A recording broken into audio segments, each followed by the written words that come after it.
Syed Taif हज़रत शेख अब्दुल क़ादिर जिलानी महबूब सुबहानी क़ुत्ब रब्बानी क़िंदील नूरानी गौस समदानी, आपका नाम मुबारक कि जिन्होंने अपने अखलाक, अपने किरदार, अपने बातिन के वजूद से लाखों लोगों को अल्लाह की मोहब्बत और मार्फत अता फ़रमाई।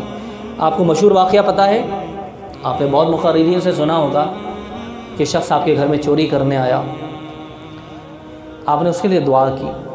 एक शख्स आपका जुब्बा पकड़ के छीन के जाने लगा, आपने उसके लिए दुआ की। वो लोग ज़माने के कुतुब बने।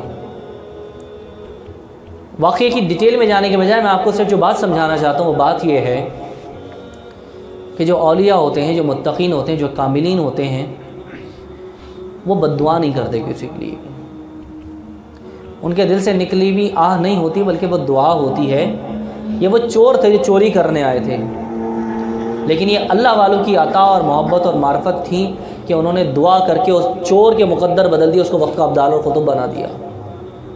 तो जिन्होंने अपने घर चोरी करने वालों को उस मकाम तक पहुंचा दिया, जो लोग इन अल्लाह वालों के पास आए इसलिए कि अल्लाह की मोहब्बत मिल जाए, अल्लाह की मार्फत मिल जाए, नबी पाक सल्लल्लाहु अलैहि वसल्लम की क़ुर्बत अता हो जाए, उनको इनके घरानों से क्या कुछ मिला होगा।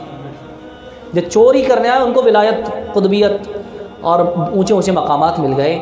जो आए अल्लाह वालों के पास इस नियत से हों कि हमें अल्लाह की मोहब्बत और मार्फत मिले, उन्हें न जाने क्या कुछ अता फ़रमाया होगा। तो बस ज़माना और मकान इसके फ़ासले हैसियत नहीं रखते।